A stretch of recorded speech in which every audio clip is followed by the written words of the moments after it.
Ours. Got him. All right. Yes, episode 3 through We the did break. We made it. We made it this persevered. far. We made it this far.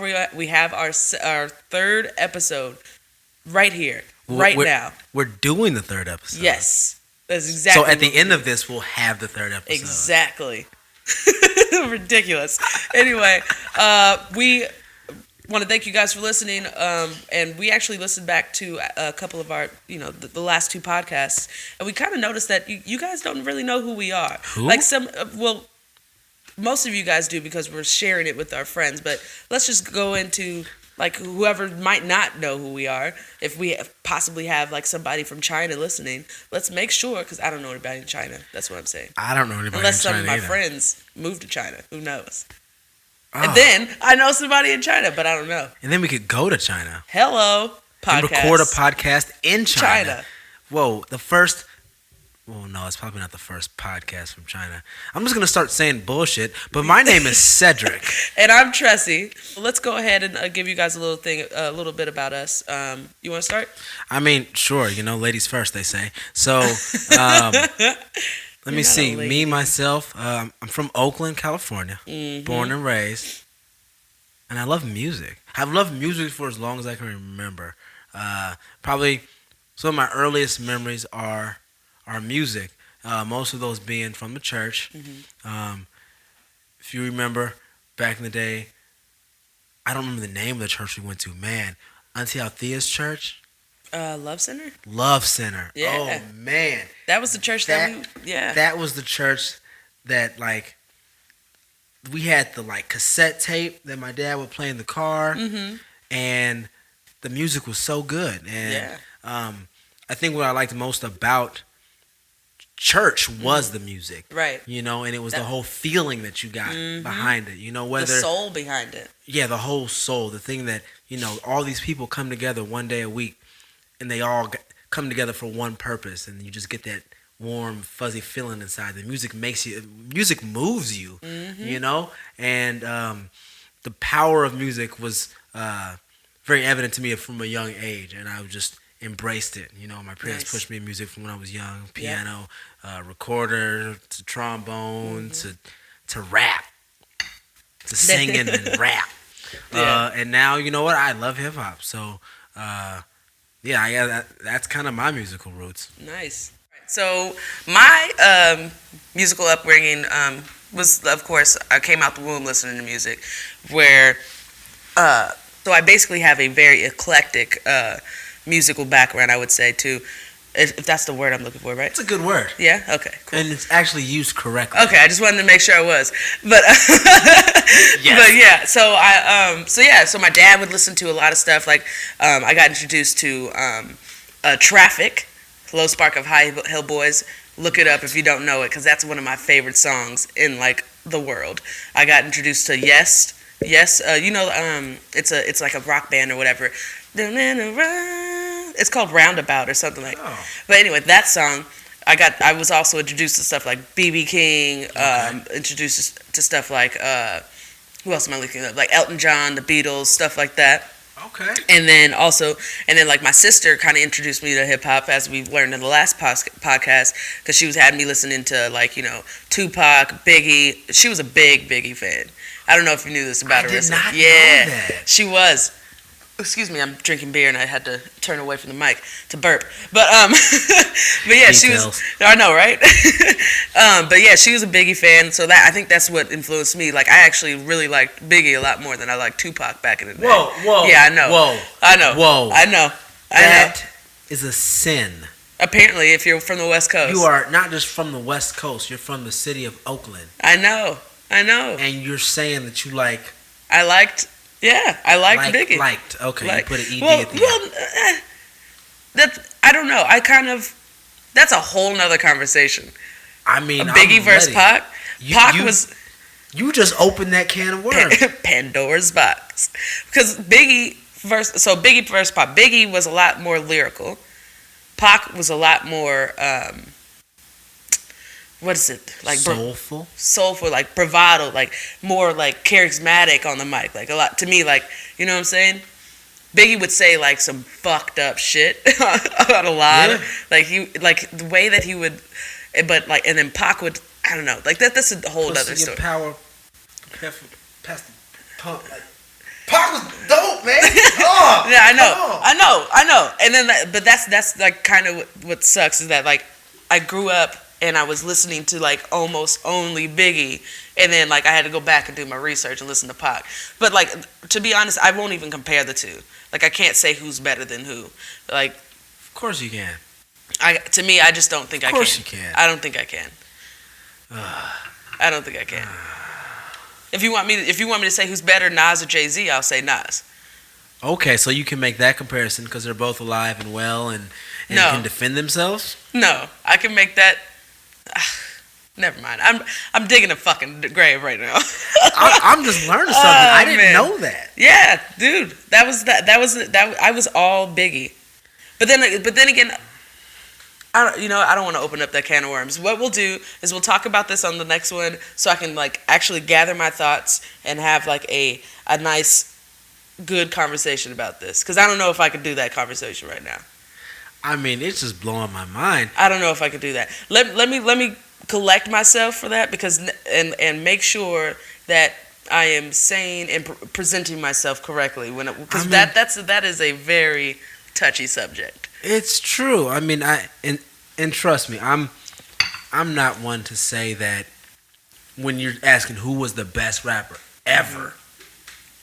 That is an extremely difficult choice to make. Right. Even saying who's my favorite rapper now, that's easier. Who was my favorite rapper growing up? You know what? It wasn't Tupac. It wasn't, right? But it wasn't Biggie either. Yeah, mine either. Yeah, it wasn't either of them. But you know what? It wasn't Jay-Z. It wasn't. I was young. Mm-hmm. I was on the West Coast, and you know what? We were riding for whoever was on the West Coast. Like, you know, Dog Pound was knocking down buildings in New York. I was like, man, fuck New York. Yeah. Fuck 'em. But that's another thing. Like, that's why I feel like I'm just so weird when it comes to like, not weird, but like I'm different, because like even like we're from the Bay, and if you're from the Bay, yeah, I'm different. Pulled up to the thing with my If that is not a Bay song, I know. Anyway, see, 20 different conversations. But no, like that's what I'm saying. It's like even with like if you're from the Bay, you're supposed to love Mac Dre's music. I don't love his music. It was great for when I was going out and partying and like, you know what I'm saying? Like I'll listen to it like then, but I'm not going back and I'm not listening to Mac Dre. Like that's just like, that's me. You know, and then like everyone's like, what? Like I know like the Bay is rolling over right now. Like you are like, I hate you. Like what are you doing from Oakland and you don't like Mac Dre? But I just never cared for him. I never cared for his music. I'm not a Mac Dre fan. Yeah, see. I'm not ashamed to say it. I'm not ashamed to say that either. Yeah, there's nothing that I like about Mac Dre. But anyway, we were talking about my musical upbringing and my like what my tastes were. But yeah, so that was my dad, and then my sister introduced me to like a lot of different hip hop, and then I don't even know how I got like went back, but I started going back like what like I don't know what like jogged my passion or jogged my passion for this thing. I guess we'll just use that passion for hip hop. But I just went back and I fell in love with Tribe Called Quest, and I went back and I fell in love with Pharcyde. I fell in love with, and the Common made me want to be a rapper. So, do you think any part of maybe what made you look back to those specific artists like Tribe and Common was the fact that you had kind of grown as a musician yourself? Because I know you play saxophone. Right. That could be that. Yeah, I would say that too. But that's another thing. Like music is always just like came to me. Like I didn't seek out music. That's what's really crazy. Like so you like woke up one morning and a saxophone was sitting outside your door like a clarinet. Do. It was a clarinet. Blow me. Oh shit. That's so gross. It's a saxophone. What but are you I would talking totally do it. You never blown on that wood before? I'd blow the shit out of that wood. I lick that wood. We're talking about reeds. We're talking about reeds, guys. Yeah. Calm down. Somebody's gonna take a sound, but I lick that wood. And I lick that wood. I lick that wood. Anyway, but no, like I even with playing instruments, like I wanted to play an instrument because all of my friends were going to play an instrument. Like they were all going into the music class. So you were a follower. So I think I don't really appreciate you calling me a follower like that, though, asshole. It's fine. I mean, if all your friends are going out, smoking meth, you'd be like, you know what? I really want to smoke. I didn't do that though. Some meth. And this right was now. a dude. Anyway, you are totally like fucking up my story. I'm sorry. Continue about how you're a follower and like to smoke meth. You're a fucking loser. That's what you are, you piece of shit. I'm not a meth head anymore. I kicked that habit yesterday. Above the influence. What time is it? Oh man. So anyway, I started out on the clarinet, and then I went to a jazz class, and they wanted me to play saxophone. So that's what that was.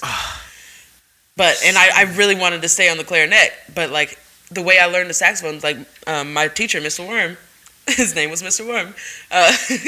He just handed me a saxophone. He goes, "It's literally the same fingering. Go ahead." And that's how I learned. Jesus.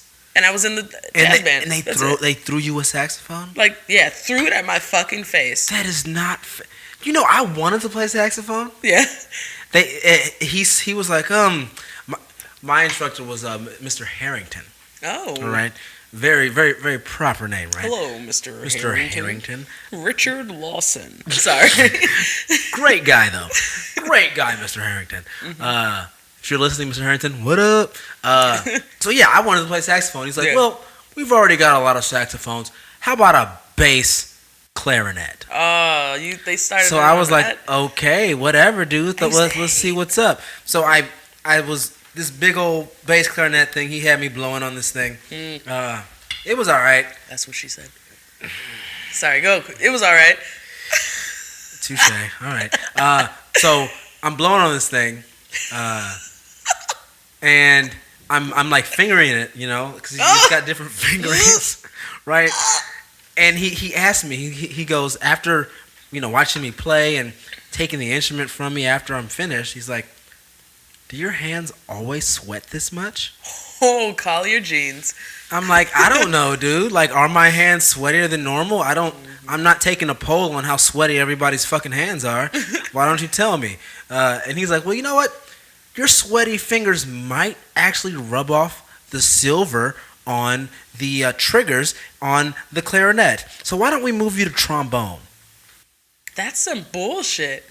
Yeah. What the fuck? I've never heard this. What? So you know how we did the measurement for my arms and how my arm length is this longer guy has than my height? My arms are freakishly long. Very long. So Mr. Harrington recognized that, and then when I played the trombone, he was like, "Whoa, you're in 6th grade and you can reach 7th position? You're a trombone player." And that was it. Like it was done. And I'm assuming 7th position is all the way out there. All the way down there. Oh, nice. So yeah, and then I've been sliding ever since. Hey, that's what she said. I'm just kidding. No, I couldn't do it. Anyway, but yeah, so that's a little bit about us, I guess you could say, in our musical backgrounds. So maybe we should talk about a little bit of hip hop now. What you think? Hip hop is the thing that I love. I love hip hop. Oh, let me actually say something about the last few podcasts that we had. So in episode 1 or 2, I don't remember which one it was, but I said that Little Uzi Vert was distinctive. I need to retract that. That motherfucker does not have a distinctive sound in any way, shape, or form. Just had to go ahead and throw that out there. Okay. Sorry, I just had to say it because I was listening to it and I'm just like, oh my god, like why would I say that? So I have a confession to make. Okay. I've not heard a single Uzi Vert song from beginning to end. Ooh. I think I've seen a picture of him. He's got like the little braid dread things, right? Yeah, he's got little like dreads. And they're like red. Mm-hmm. Well, he changes the colors of them. All right. Every now and then. All right. I mean, yeah. No, I can't even hate on him because I just don't know. Yeah. I just don't know. I'm just uneducated when it comes to. Yeah. Well, he's got this one. He's got one mixtape that's out. This Love Is Rage. That's what it's called. Okay. I haven't listened to it. Don't really want to. He's mean- from Philly. Oh, he's from Philly. He's from Philly. Oh, see, I don't. What I know about Philly is what, state property. Yep, Beanie Siegel. Desert Beanie Eagle. Siegel, right? Yeah. Like, I'm trying to think Meek who else is Mill. out of Philly. Oh, Meek Mill's from Philly. Kevin Hart. Yeah, Kevin Chocolate Hart's Chocolate. from Philly. That's right. Oh, okay, Philly. What's his name? Not is it? I don't know if it. Not Cannabis. Dude that did. I'm a hustler. I'm a hustler, homie. I'm a hustler. Nigga asks about me. Nigga asks about. Dun dun. It starts with a C. That's a I think. that's a Jay-Z line. No, it is. But he sampled that. Oh God. Nigga asks. I'm fucking old. I don't Ask even about me, remember who nigga. that is. Ask. I'm gonna Google that real quick. But yeah, there's a bunch of people from Philly that are The Roots. the Roots, Black Thought, one of the most underrated Come rappers on. in the fucking world. You know Like- what? And at this point, I don't even think Black Thought is underrated. If anything, I think it's more underappreciated than it is underrated. You know, I think Cassidy, that's his name. Sorry. Cassidy. Got it. Battle rappers. Okay, Meek Mill's a battle rapper. Cassidy's like a battle rapper. Beanie will cut your head off. Beanie's a battle. It's like Philly's making these battle rap. Bunch of That's cool. hyenas. Sorry. All right, Sway. I know. Uh, How, Sway? How? Okay. So Yeah. Lil Uzi, but isn't that interesting? The transition that Philly got. I Yeah. mean, you got the dude who's making Illadelph, Half-Life. You know, like Yeah. the Roots just completely transformed the landscape of hip hop forever, and solidified their place in hip hop history by being the first hip hop group. Freaking, what are they doing now? The Tonight Show. The Tonight Show. They were on the Late Show. Now they're on the Tonight Show. They are on the Tonight Show. And that's Jimmy Fallon right there, though. with that- a hip hop group. Yeah. I'm talking about what the world is changing. Yeah. Hip hop has definitely reached a lot of different people, and it's reaching even more people now than it was ever before. Definitely is. Which I think is beautiful. It is. That is actually. It is. I love that hip hop is great. Like is reaching beyond like going out over there to like Hong Kong and like everywhere. Like you can't like. Actually, you know what? I'm gonna go this way too. One thing I was actually just thinking about right now is that like it's great that it's everywhere. It's great that hip hop is like in Europe and Asia and the United States, in Mexico, everywhere. But what sucks? Excuse me, another burp coming on. Blew that one off the mic. Good job. But what sucks is Europe is actually appreciating our hip hop, like the real. I shouldn't say real hip hop, but like the golden age hip hop a lot more than we are. Like a lot of these like older like 90s like golden age rap artists are able to go overseas, make a fucking living, which I love, because they need to get a dime. Like that's dope, but they can't really get that kind of tour here, I think.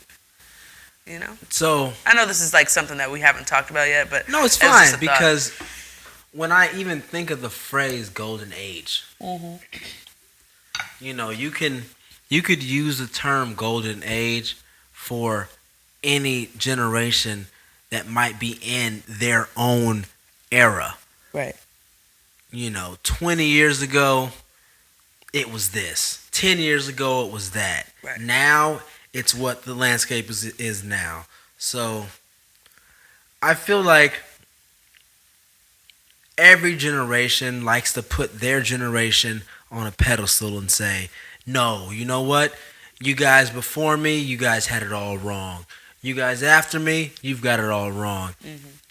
This is hip hop. What I'm witnessing right now, this is what hip hop is. Right. And they're not wrong. Because that's exactly what hip hop is. Hip hop is an expression of the times. So it's going to change. It's not going to be the same. It's not stagnant. It's very dynamic. And that's what makes it beautiful. And that's why I enjoy it. And that's why when you talk about these little Uzi Verts and whoever else, I can't hate on the cat. I don't listen to it because it's just not my scene. You know, I've moved past my hip hop prime, you might say. But that doesn't mean I can't appreciate the art for what it is. You know, I mean, if you go back and you think of how hip hop started, it wasn't just the music.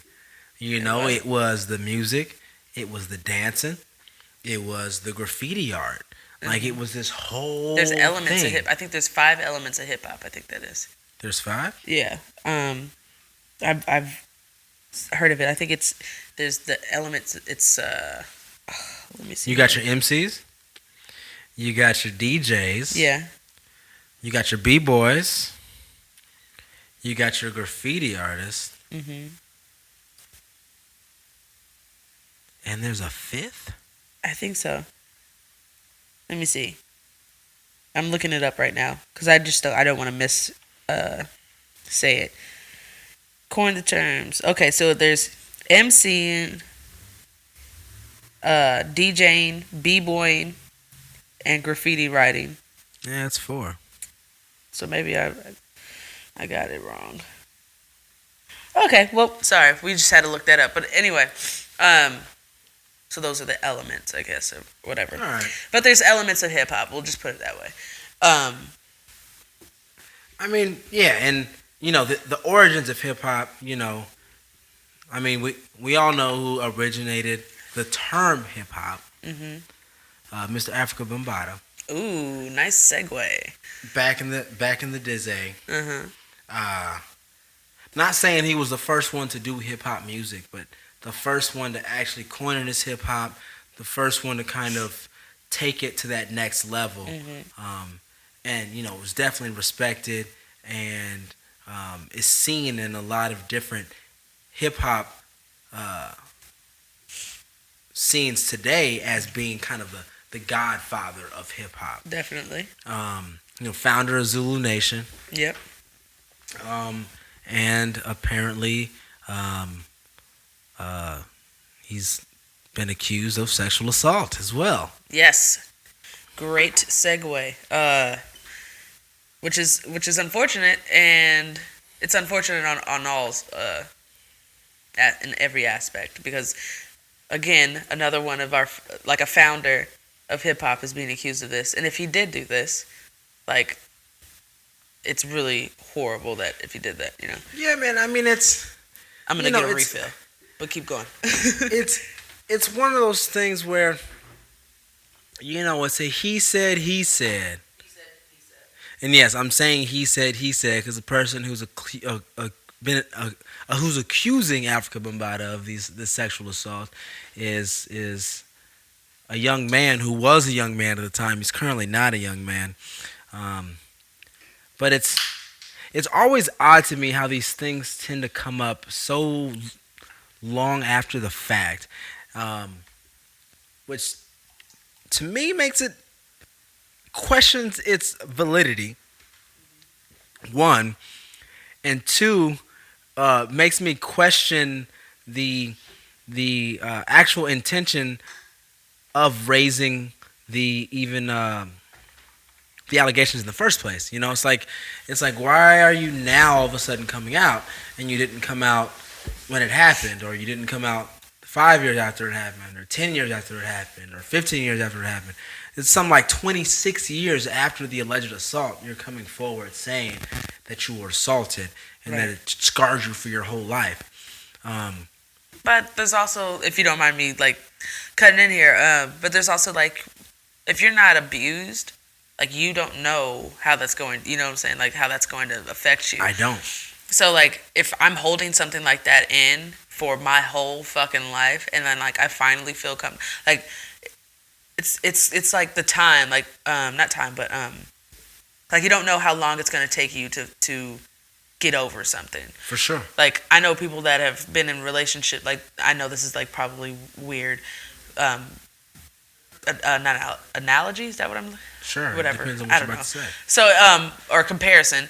I don't know why I always lose my words, but like I know people that have like been broken up and still aren't over their ex after years and years and years. So it's all up to like that person, like at like how they deal with things and how they can. So like them coming out, like I do, like I understand where you're coming from, like questioning the motive of them coming out now so long after, but also like that's why it's such a controversial like subject, because you don't know the situation unless you're in it, and to judge that situation is just kind of Right, and I'm not trying to judge. no. I know you're questioning. I'm you're trying asking, to understand. Right. Exactly. Because exactly.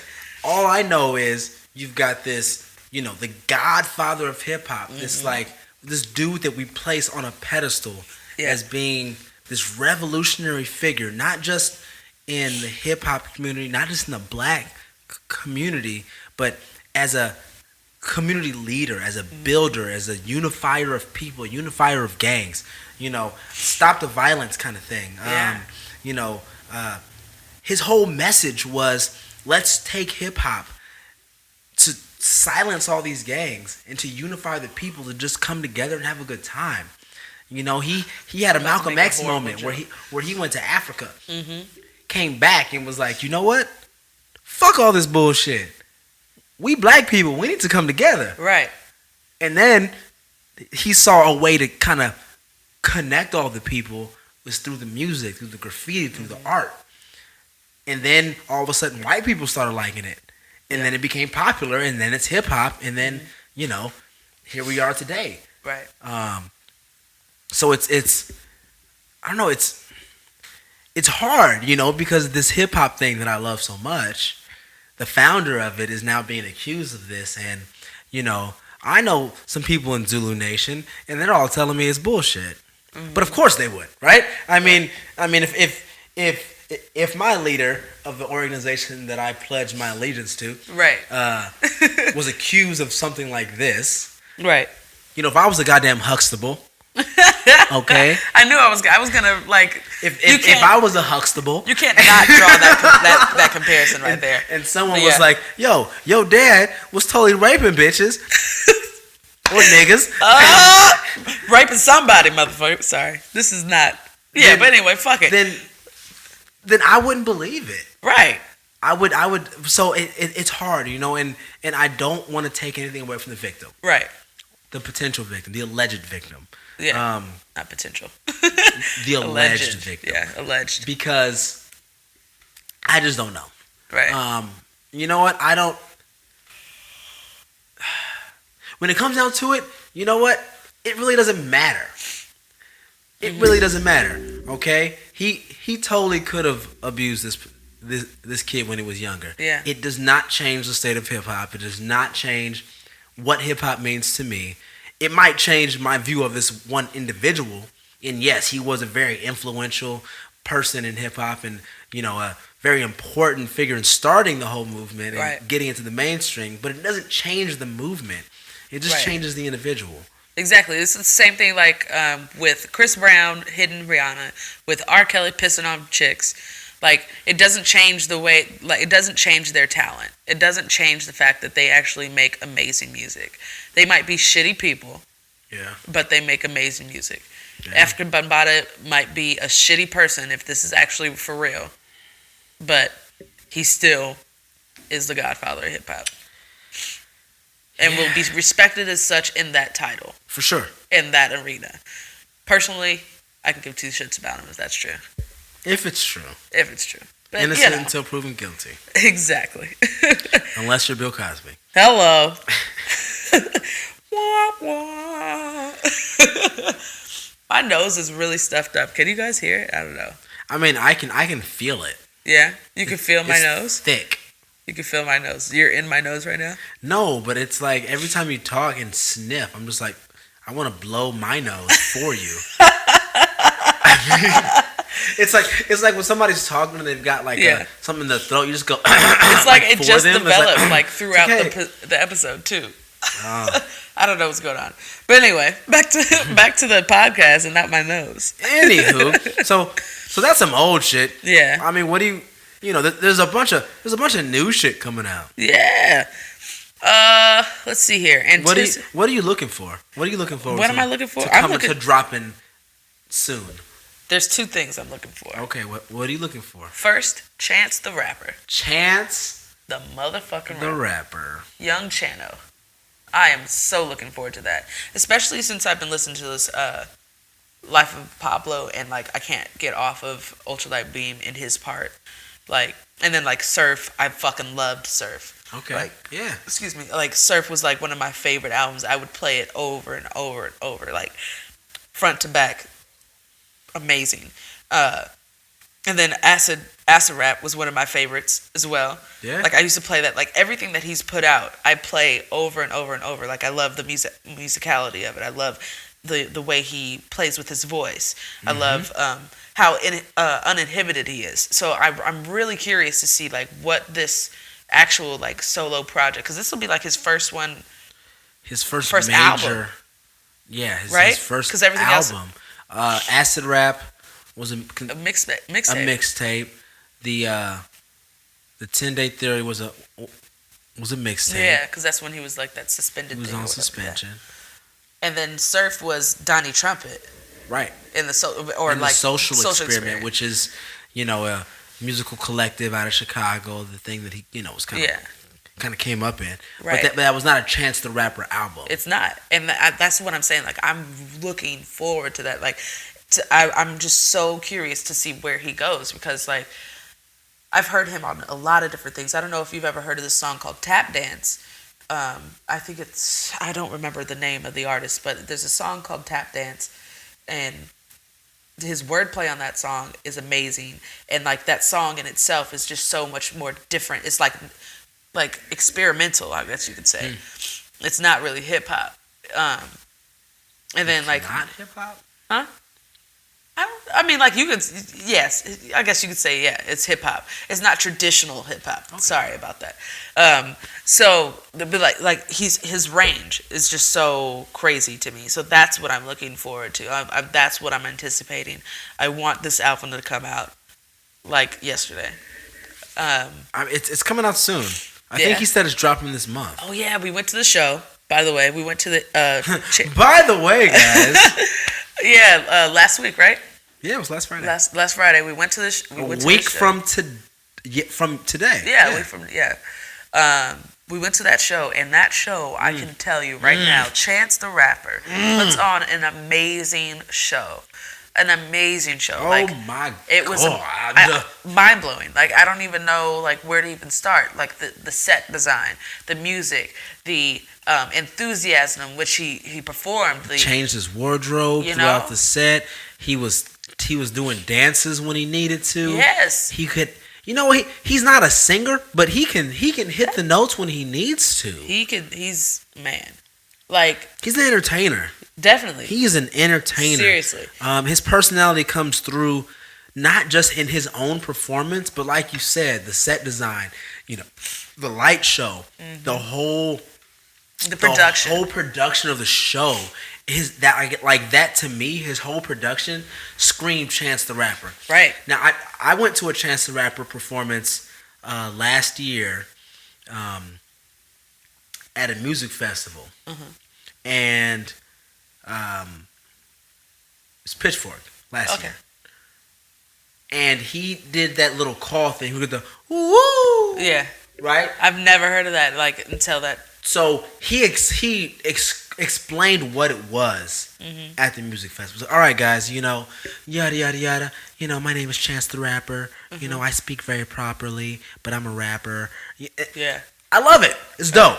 And so he explained what this whole woo thing was. Right. If you noticed, there was no fucking explanation.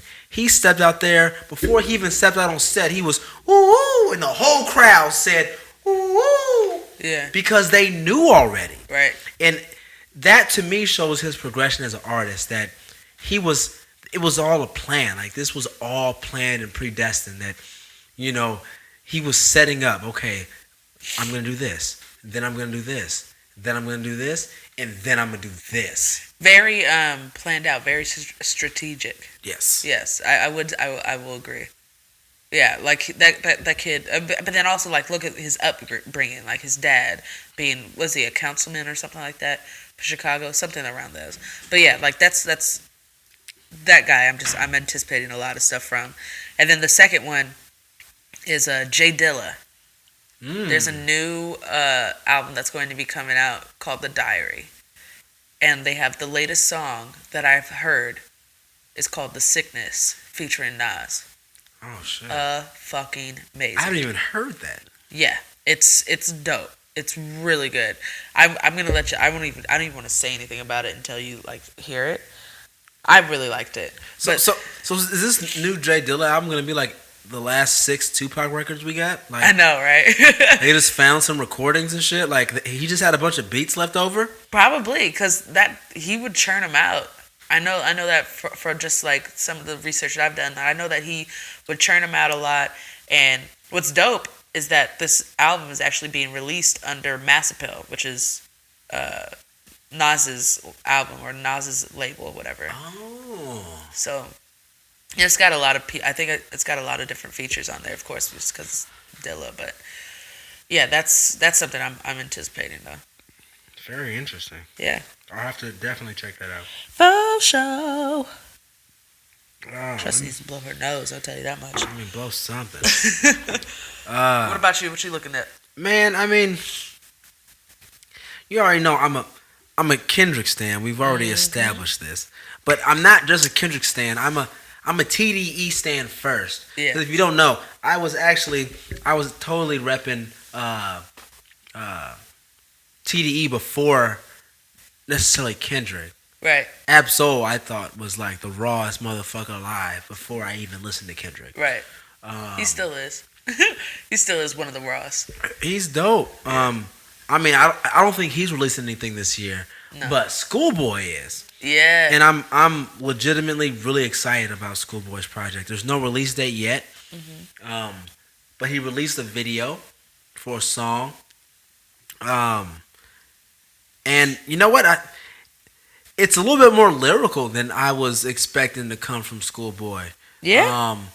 And so I'm kind of excited about this next project to see, because the guys in TDE, what I love about the whole TDE camp is that they all push each other. When you have a guy like Kendrick, when you have, a lyricist like Absol, like those guys are gonna, and you're working with these guys and they're listening to your music. Right. And you have to present your songs to these motherfuckers. Right. You gotta come with it or they gonna clown your ass, dude. Or they gonna tell you straight up, like, nah, that's whack. Do it again. Right. And so the quality of music that TDE consistently churns out, I'm just blown away by. I'm trying to think of another collective, another group that puts out that much consistent quality product, and I can't think of it. Right. So I'm very excited for this next Schoolboy. I agree, project. and I know the song you're talking about, Groovy Tony. Yes. That song, Yes. awesome production on that. I love that beat. It's amazing. And then what I just like lyrically, what he does is like acrobatics. Mm-hmm. Excuse me. Which is something that Schoolboy Q is pretty much known for.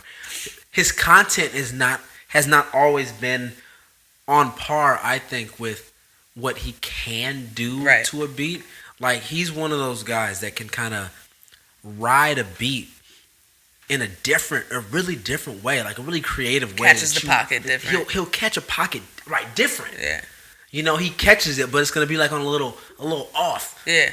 But it's on. And you're like, damn, how'd you even think of that flow, dude? Yeah. And he's still saying some shit, but in that Groovy Tony, man, he's... Yeah. And I love when he gets on his shit like that, though, too. Like, oof. Yeah. That's what I want to hear from Schoolboy. And, like, that's one of the good things, too, is that he's so versatile. Like, a lot of people don't think about that when it comes to Schoolboy Q. Like, if you listen to, on Anderson .Paak's album... I think it's One at a Time or One Time. Yep. He's on that song and he transforms into something different there. Like his flow is so much different. Like he's so like a lot more different than this Groovy Tony or from Exactly. Studio. You got that Studio Exactly. song, or you got shit from like he's just like. I think that's probably something that TDE actually looks for. Like, how versatile are you? Like, I feel like they're very selective with who they're choosing. Because also Isaiah Rashad, like, that dude is amazing. He can sing. Yep. He can rap. Mm-hmm. And then like he. And his content, content is there. He's from freaking Chattanooga. Yeah, Tennessee. Who? Where? Chatta who? Chatta what? Chatta who? But that's what I'm saying is that like he's just so like that's or not he but like Top Dog is like picking all these like good like what is it, pick of the litter or? He is. I mean, it's amazing. And even I mean if you want to keep on that, I mean SZA, the only female R&B, and she's so dope. Yeah.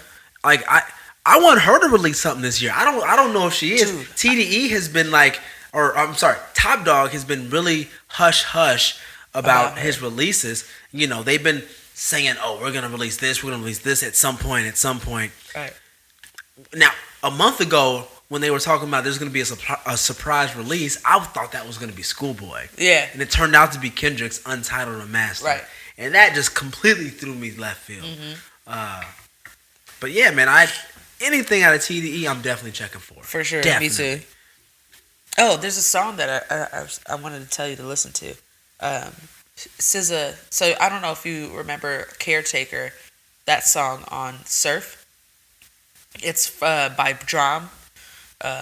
So Drum has a song called Caretaker on the album Surf. Okay. And so SZA actually kind of redid it, and it's amazing. I love it. Like they both did it together. So yeah. Go ahead and check that out. Definitely will. You guys check that out too, Mr. Listener. Mr. Listeners?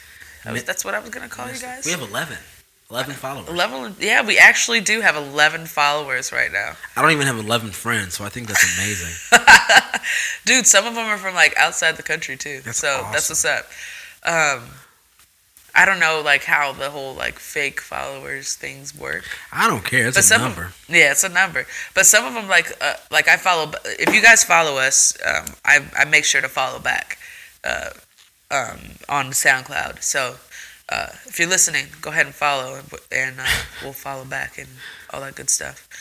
I mean, yeah, dude. So Schoolboy Q just did a song right with one of my other top anticipated albums for this year. ASAP Ferg. Oh yeah, Let It Bang. Let It Bang, man. So ASAP Ferg tickles your fancy. That little fancy. Yeah, he tickles my fancy on the verge of that genre of hip hop that I like to call the ratchetness. But ASAP Ferg's version of ratchetness is just pure titanium. Right. It is like it's so strong. It's so good. It's so turned.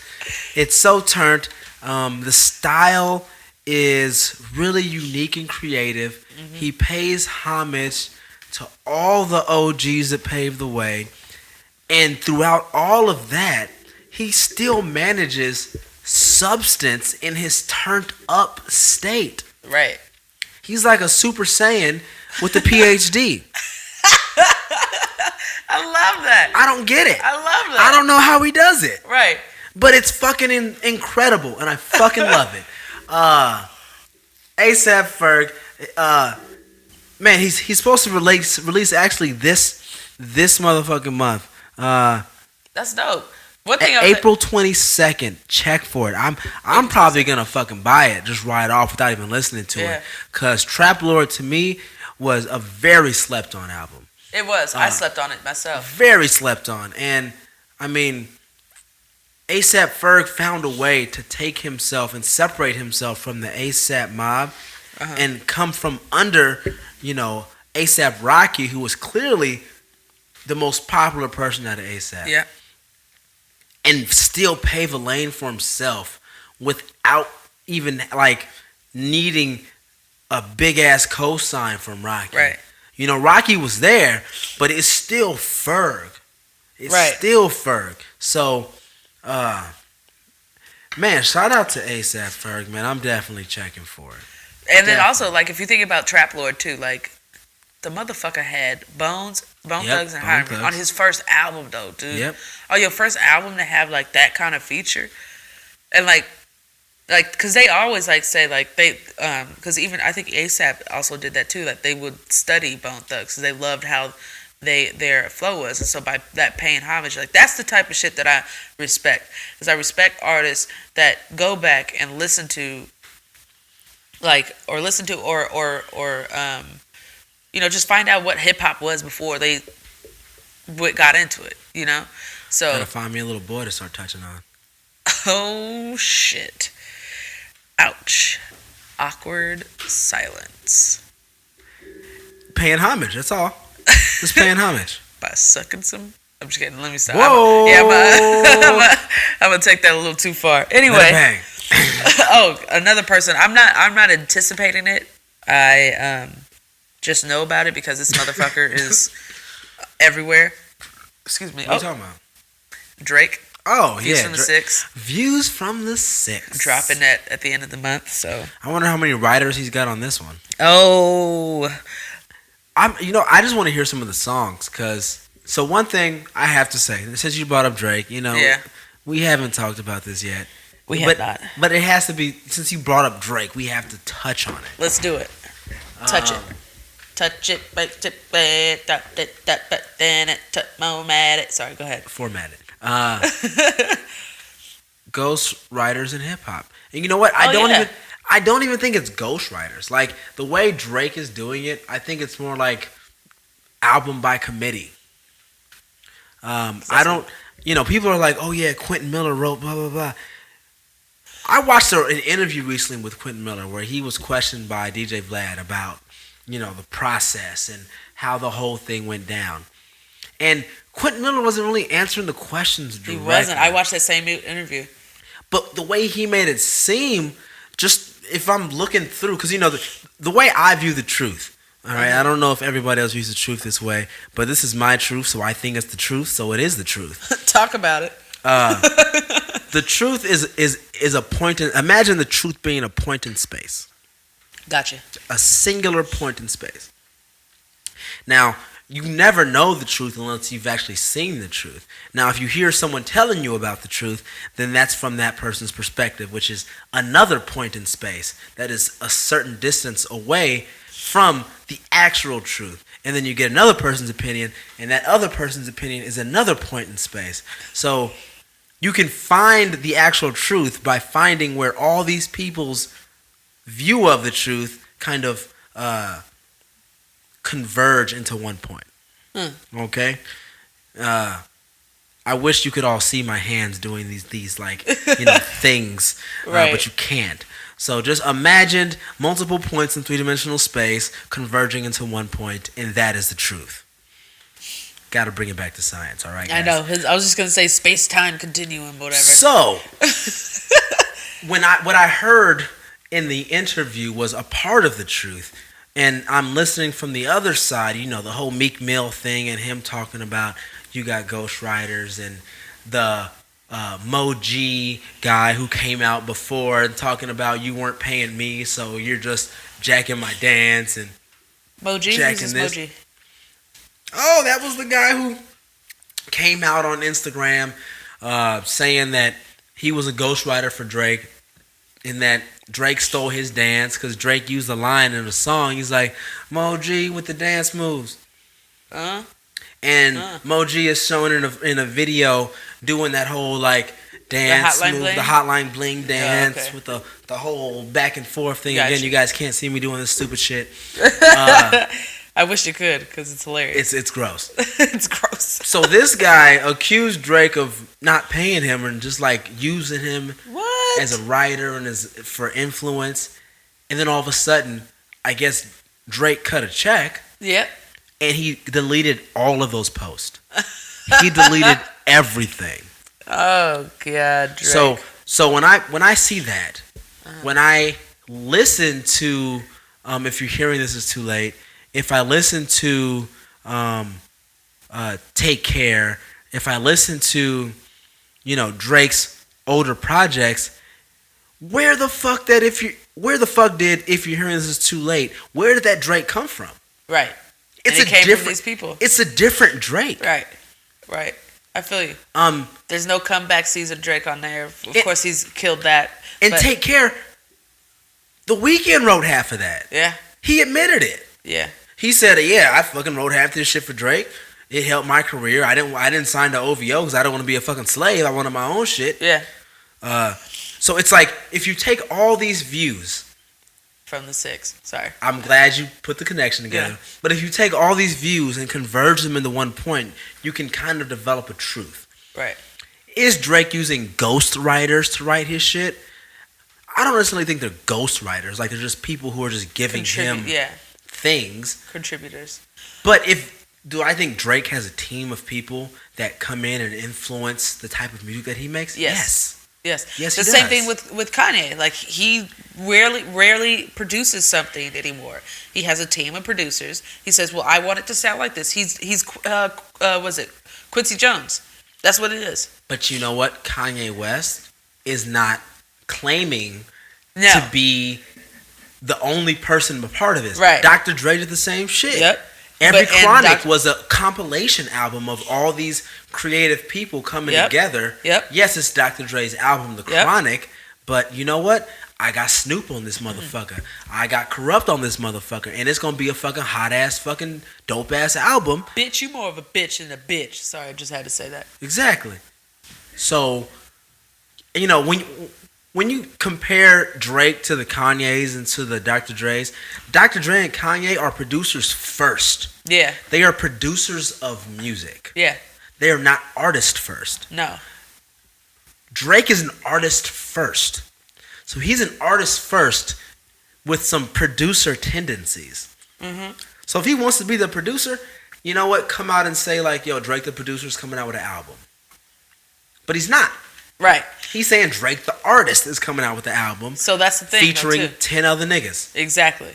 But that also comes back to another conversation too then.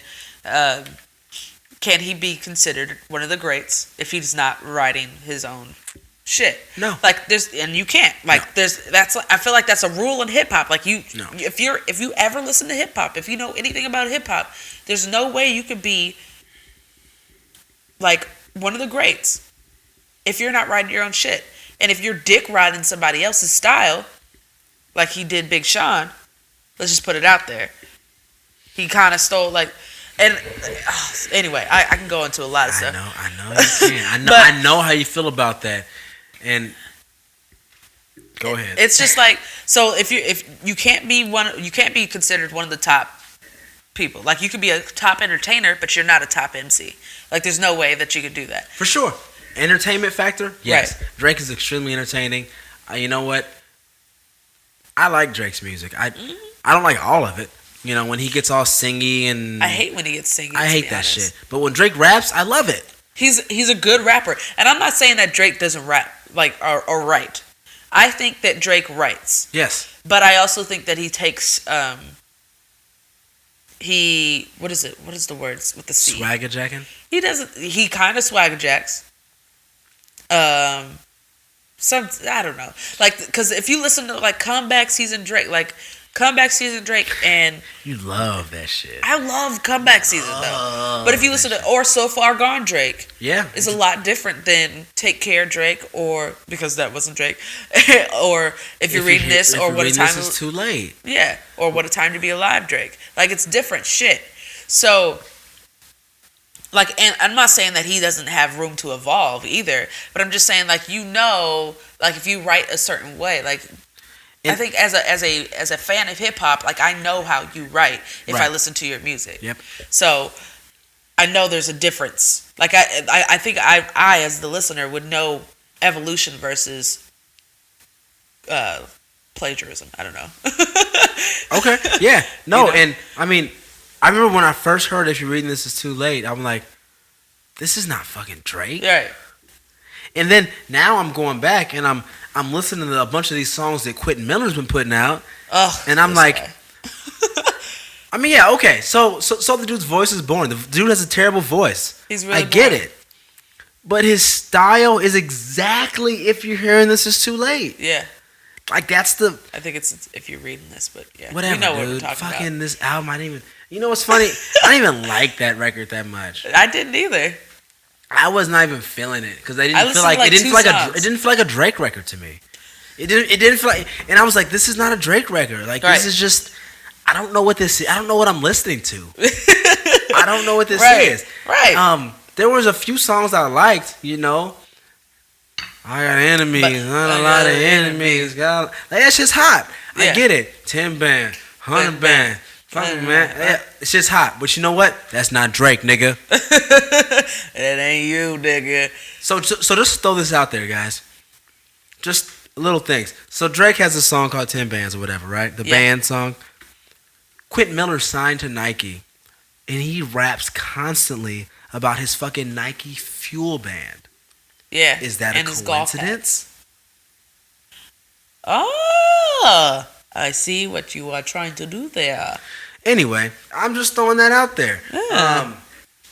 But you know, Maybe Nike's okay. I got you. that's it. Like it's little things like that. All right, I'm a hip hop fan, dude. I read between the lines because I don't think anything is by chance, and I don't feel like anything is coincidence. And he's not reading anything too late, so. Sorry, that was a horrible Fucking joke. Lame. Lame ass joke. Uh, But yeah, so that was just my thoughts on that whole thing, and as well as yours, I guess. all right, I mean, you know, But then he came out with 2 new songs. they were like Drake songs, and then,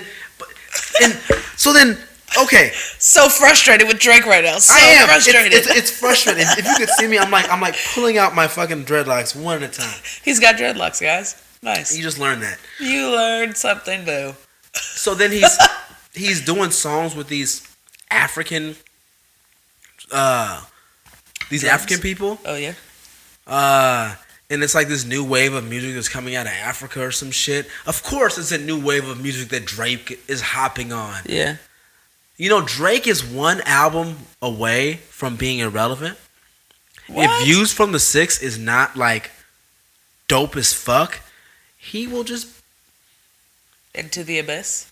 he'll just pass on and just What? But you really think that he'll be irrelevant? yeah. I think he could enter the realm of irrelevance if this next album is not dope. Okay, I'm gonna. I didn't know how you come to that. I'm gonna explain to you right now. Yeah. Drake has been on top of the rap game for like what, 5-6 years? 20 years. About 5 or 6 years. Right? Go ahead. How many classic albums has Drake put out? 0. So Drake has been on top of the rap game for 5 or 6 years with 0 classics. Right. You right. Okay. So if this nigga don't drop a classic on his Views from the Six, his whole sick shit he's talking about now, motherfucker's gonna pass. And he'll fade away into just being Drake. He'll fade away to us, to real hip hop fans, but not to these pop fans. I think you're wrong. Do you not realize the generation we live in? This is the generation of goddamn Gimme. fast food hip hop. Right. I want it now. Right. Who's hot now? Right. Future's not dropped a single classic. But he's hot as fuck right He's now. popping. He can drop anything and people will buy He it. drops anything and people buy it. And I like Future. I'm not hating on Future. I'm just simply stating these aren't classic hip hop albums. No, they're not.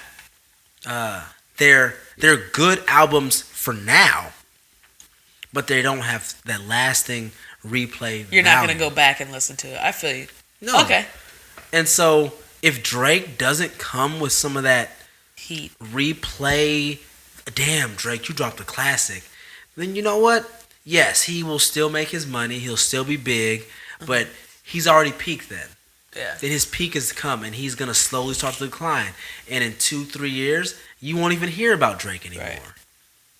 Remember, we called it first, right here on Through the Crate. If Drake does not drop some dope-ass shit on this Views from the Six, he will drop away into irrelevance. He'll and drop someone into a black hole. Someone else will replace him. Will it be Tory Lanez? He hopes it Oh is. my God. But you know what? It won't even be that. It'll be like Kendrick will just be consistently consistent, and people will just not care about Drake anymore. J. Cole will just be consistently consistent, and people won't care about Drake anymore. That's what I was. But you know what it is? He's not dropping concept albums, and I think that's what's coming back, and I think that's probably what will be the beginning of his demise. Is if he doesn't drop a concept album or something, a body of work that we can live with. You know what I'm saying? That's why you're saying classic. So yeah, I definitely understand that, because the two people you just mentioned, Kendrick, J. Cole, both dropped concept albums.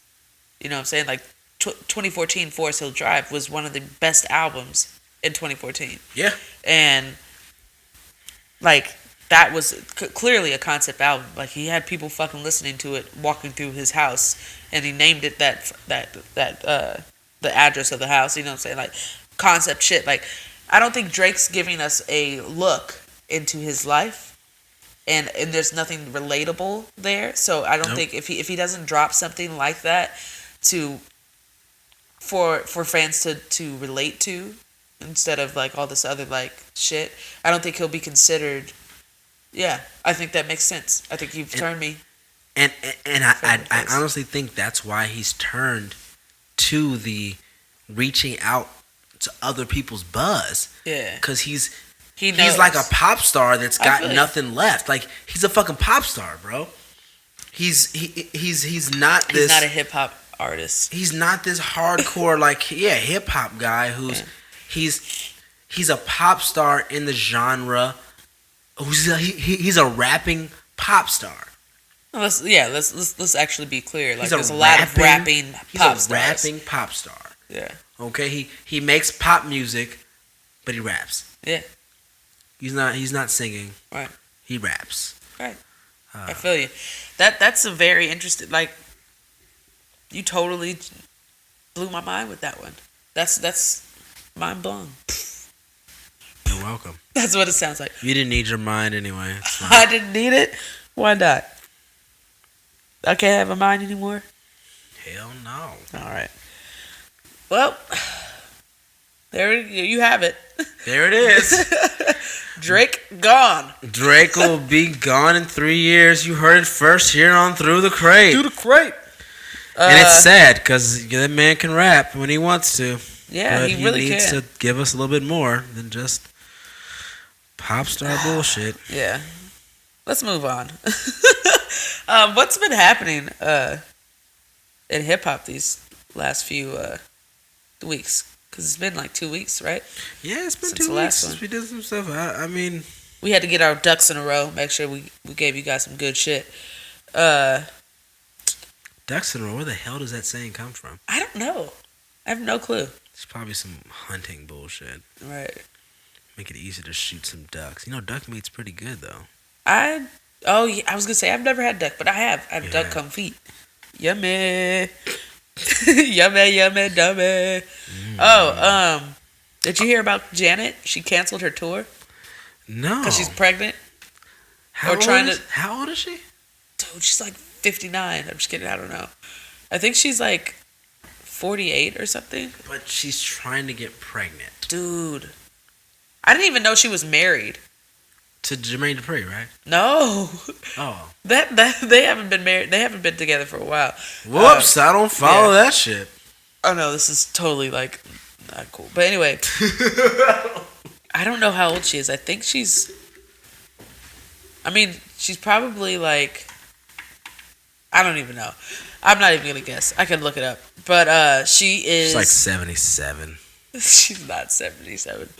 She can't be that old. But yeah, she's totally like canceled the tour because they're planning on building a family. Her and her husband, who is like some type of like billionaire dude or something, like really rich guy. Really? Yeah. You know, Eve's married to a billionaire dude, like the creator of Gumball. You know what Gumball is? Like the candy? Nah.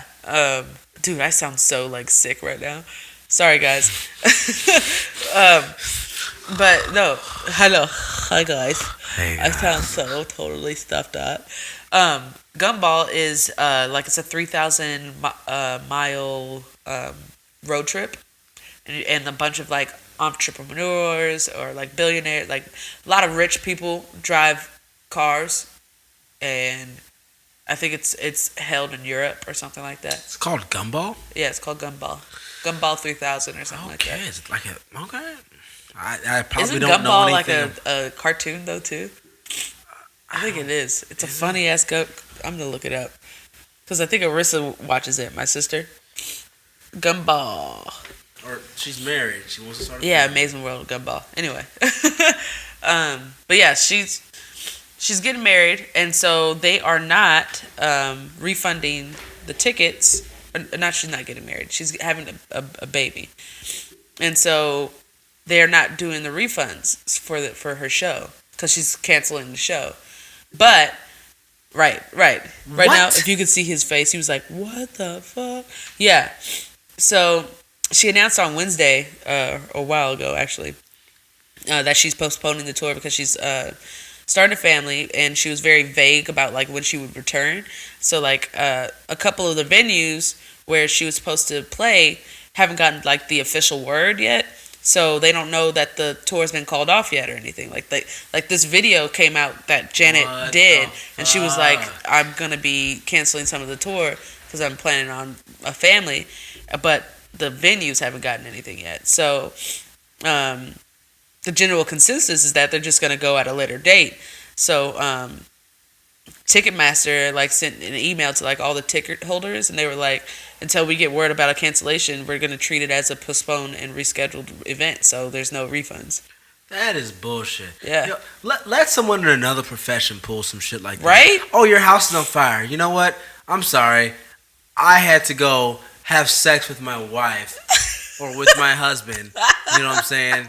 To try to make a baby. We'll get to your house when we get to your house. All right? I know it's burning down, but you know what? We'll get there when we get there. Don't worry. You're still going to fucking pay taxes, though, but I'll get to you when I get to you. Yeah. The fuck is that? That is some bullshit. That is So some I like straight that analogy. bullshit. Oh my god, I wish a motherfucker would. Oh man, that's the audacity. Yeah, I don't know what that's about. But that's all I have in hip hop news, I think. Oh yeah, then Wale and Azalea Banks got Who? into it. Wale, I know who that is. Azalea Banks. Who? Mike Jones. I know who Mike Jones is. Who? But yeah, that's a. You I brought don't up even want. No, I Azalea don't even want to say Banks. anything about that. Azalea Banks doing what she does all the time. If you don't know who she is, she's a rapper. Congratulations, I know. because most people don't. I actually. You know what? I challenge our listeners. Name one Azalea Banks song. Can you name one, Tressie? I know I've heard a couple. Can you name the name of any of those couple songs that you've heard of from her? No, Then who gives a fuck about Azalea Banks? I know. She cried on Hot 97. Because no one knows her songs. Because all we know about is her being a fucking dumbass. Sometimes, yeah. She's always I talking hate about people yeah. like that. Like, what the fuck is this? What is the age we're in now where people are famous? Hip hop artists are famous Not because they're music. for everything else but their hip hop. Yeah. They're famous for things other than what their profession is. Oh my god. Yeah, I don't know what that is. You know what? I think we're going to have to end it on that. Because, or no, we have to get a better. We're gonna end it on Azalea Banks? No. I refuse. No. Yo, hold on. I gotta find. Whoa, there's something else to talk about. Fuck, we're not gonna end it on Azalea Banks. No. Let's talk about how Quentin Miller put me to sleep with his song Chose. And what's that other record? That's too good. No, that's also not a good way to end it either. No? Okay. I know, it's like negative ass ways. You want to just, how about Life of Pablo? Because we haven't even reviewed that. Well, I haven't been able to listen to it because No? it fucking hasn't on my streaming service. It's fucking frustrating. So, Life of Pablo, I was really excited because I'm a Kanye fan. Fucking College Dropout came out right in that sweet point in my life when I was very influential. I was in high school and I loved hip hop music and I wanted that good old feeling to come back, and Kanye brought it with College Dropout. And then he just kept killing it every single album after that. Every single album after that. And then 808s and Heartbreaks came and I didn't get it. And then now, like fucking 6 years later, every rapper sounds like 808s and Heartbreaks, and I'm like, you know what? Kanye was ahead of his time. I gotta listen. I gotta trust him. I gotta trust Kanye. Yeah, trust in Kanye. And you know, every album since then even has been good. Like a lot of people didn't like Yeezus. They had a lot of critique. I liked Yeezus. You know, it was different and I enjoyed it. So I was looking forward to Life of Pablo because the couple tracks that I heard, the singles that came out before, No Parties in LA, and Real Friends, Real Friends, fucking dope. And I was like, okay, this is the Kanye I like. And then the album drops on Tidal. Yeah. It's like, nigga, nobody's got Tidal. If I got anything, it's either Google Play or Spotify. On Tidal. Right. I don't have Tidal. I will never have Tidal. I don't care to be a part of anything that is Tidal. I'm not waving nothing. I'm not fucking surfing. Fucking tidal waves kill people. Fuck Tidal. You're ridiculous. Okay? Tidal waves. So, I waited a month and a half, and it was finally available on Google Play. Right. Which I subscribed to legally because as a musician, I felt like the days of stealing profit from not just the artist, but from the recording engineers, from the producers, from all the marketing people, it was over. I'm like, how can I be an artist while I'm literally stealing from other people in my same profession? Right. Can't do it. Right. So I'm legally I'm trying to do the right thing. I'm trying to be a law-abiding citizen. Trying to be Jamie Foxx. You'll never be Jamie. But blame it on you're not letting me. You're telling me I have to have your service to do it. And then finally, like I said, a month and a half later, finally drops on Google Play. I listened to it like maybe twice. Passive or active? I actively listened to it once. I passively listened to it probably like 3 or 4 times. Gotcha. And then I'm like, all right, we and you had talked about it. And I was like, all right, you know what? Let me go back and listen to it again and so I can be ready to talk about it. Right. Motherfucker took it off of Google Play. There's like 3 songs available on Google Play right now. That's it? Yeah, there's like 3 just of like them. famous and Not even famous. No? Fucking, I don't even know what the songs are because I hit play on the album and it fucking skips, plays the song. Skip, plays the song. oh my god. And it's like, you know what, bro? Your music is supposed to be for everybody. I'm paying for it. I'm paying monthly for this service. And you know what? If I like your album, I'll buy it. I even went to the Kanye West website. I was willing to go to the Kanye West website and buy the album. Right. And I could not do that. Right. The fuck is wrong with you? He doesn't want it to be for sale. Haven't you fuck heard is about wrong? that? Then why can't I listen to it? I don't know. I want to give you money for this thing you produced. Right. I want to give you my money. Right. You don't want to take it? You know what? So I can't even speak on the album. Like I listened to it a few times. It wasn't enough to actually be able to critique it because he fucking took it down. Fucker. God damn you, Kanye.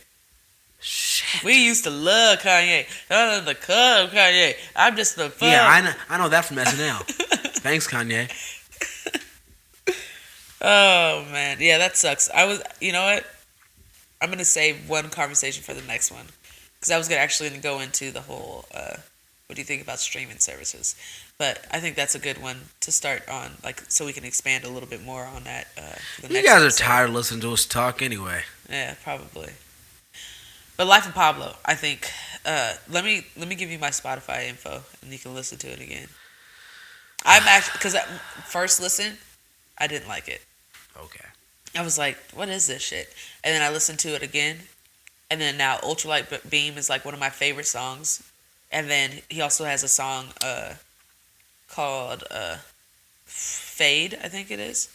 I love that song. In 30 Hours. Those are some good songs. But All right, I'll take another listen to that. Why don't you guys tell us what you think of Ultralight Beam and this Kanye West album? yeah, since you could write comments on our SoundCloud, if you ever wanted. All 11 of you, after you listen to this one, tell us what you think. Yeah. I'd love to hear from you. I would too. I think I'm getting a little tired, to be honest. Are you getting a little tippy tie? I think so. I don't know what's going on. Like I'm like getting sick You're getting throughout this podcast. Like this You is might be allergic to all the bullshit we've been spewing for the last hour. I don't know why I went into na. It's that hip hop shit.